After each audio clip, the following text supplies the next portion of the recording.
Hey guys, Maxmc55 here, and today we're going to do a little bit different videos style for a bit. So I have 3 top 5 videos I'm going to be posting just to see how it is on the channel if anyone wants some more. And this first one is just going to be legacy figures in general. This is my top 5 legacy figures that I've either owned or just, had experience with.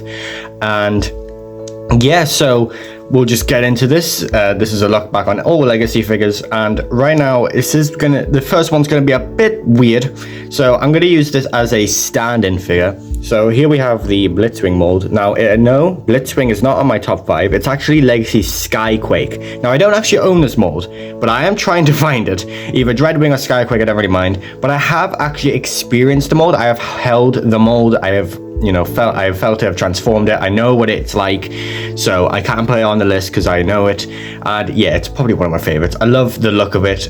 I love the feel of it. I know it has some flaws, but oh well, they can be fixed. And there are fixes on YouTube. The jet mode, the transformation, everything about it, the physique of them, it just looks so good. And honestly, it looks like a leader class. Like leader classes these days, as you can see here, this is a leader class, and obviously this has been modified, but it just doesn't feel leader class worthy. But with Skyquake, it definitely does. So number 5 is Legacy Skyquake / Dreadwing. Don't have the figure yet, but yeah. Next up is gotta be my boy Legacy G-Axis. Obviously it's the base mold of my OC. I'm gonna have to do a new review on this guy because this guy's changed a lot. But yeah, Legacy G-Axis, love everything about him. Love his just his everything. I love the articulation, even though he does have a bit of hot rod shoulders. I don't really mind all that much, considering just I don't really care about hot rod shoulders. Maybe just only if it's like bumping into the head or anything like that. But I don't care. But yeah, everything to do with him, like he's very clean on the back. I know it's been modified here, but the original very clean on the back. And everything about Legacy G-Axis is just fun. And that's why I love Vector Prime so much. He's just so cool. The jet mode, weird looking, but again, it's all right. And then again, the color scheme is a bit weird looking, but so that's sort of G-Axis' charm. And I do hope we get an IDW G-Axis down the line, like a recolor of the Legacy G-Axis, but with that orange and black color scheme. I think that would look really, really cool. So number 4 is Legacy G-Axis. So number 3 is Orion packs, Legacy Orion packs. This is the 2-pack that came with Shockwave. Yeah, he's great. I've wanted a IDW Orion packs for the longest time, and I'm just so happy that I finally own at least some representation of IDW packs that isn't third party. And yes, I will be getting the new one. That would definitely be number 1 on my list if I had them. I do own the Wolf of Cybertron Optimus Prime mold, but I don't own, I know it's been remolded, so I can't really put it on here on this list. And I've already put a figure I don't own on the list, so I don't really want to put 2 on. So this is the stand-in right now, but this is still great. I still love the alt mode. I still love everything it comes with, the hound gun, and then this just amazing looking axe. And it really is like a mix between the IDW and that other IDW Orion packs. Or was it the Dream Wave? Yeah, there's 2 Orion packs. There's Cop Orion and then there's Original Orion.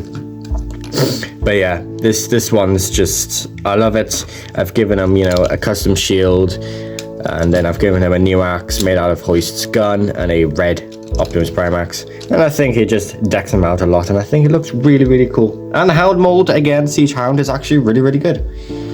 So number 2 is Bludgeon. Oh yeah, I think if you know my channel, you would expect to see at least one of this mold on here. Now, Tarn, I did not put on here for one reason, and that's because I just love Bludgeon's color scheme a little bit better. I think the pumpkin colors just pop out way more, and just the maroon red is also really, really cool. Again, this has been customized heavily, new arms, new chest. That's really it. So yeah, alt mode, again, I don't actually mind the alt mode. I know a lot of people seem to be like, oh, it's a nothing alt mode, but like it's accurate to the comics, so and I don't mind. It looks like a tank. All right, looks like a Cybertronian tank in my opinion, and that's all right. And he does come with an amazing like back and an amazing sword as well. The sword is probably my favorite thing about this figure. Just that katana is so cool, and I'm happy to have some duplicates for like other customs. But yeah, I just love this bludgeon. I love the head sculpt as well, and I really want to get that new one with Ruckus. Obviously, Ruckus is my die-hard trigger con. I love Ruckus so much, and it sucks that he's an exclusive, but I'll get him one day, and with, you know, bludgeon. But yeah, Legacy Bludgeon is amazing. Please get him, or please get the 2-pack at least. Just experience this mold, because I know a lot of people say, oh, it's terrible, but it really isn't. It's probably the best mold out of Legacy. But yeah, number 1, as you see, you've all come here. Now, this one might be a bit of a surprise for some people. You know, IDW Orion packs, the one that came with Megatron, would definitely be on number 1, but I don't have them, and this guy is very special to me. It's Shockwave, Senator Shockwave. Oh my gosh, I am a big Shockwave fan. If you see in a bunch of my specials, like subscriber specials, you can see how many Shockwaves I own. And to have Senator Shockwave from the IDW comics is insane. I would never in a million years think I would get this figure, or it would even be made. So the fact that it's made out of a Siege Seeker mold as well is so cool. Siege Seeker mold is probably one of the best Seeker molds we've had in so long, and I love the remold because it has these like jet thrusters on now instead of the giant wings, so it actually, you know, can actually be placed in a collection without it, you know, going places or just knocking figures over. The little wings he has are really cool as well, and you can take them off if you please.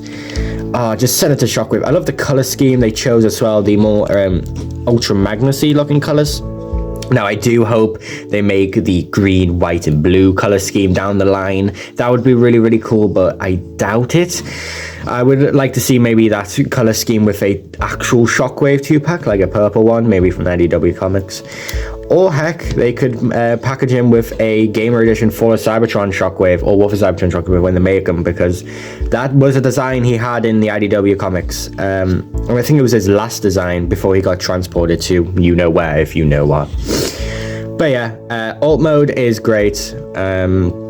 And just everything about Shockwave is just really cool, and I'm really happy. And the tolerances are also really good. I know Siege Starscream had a lot of bad tolerances, especially in the chest, but they were fixed with Thundercracker and Skywarp. But again, you know, it's Shockwave, it's Senator Shockwave, and honestly, this mold choice is actually really smart, especially with these things right here.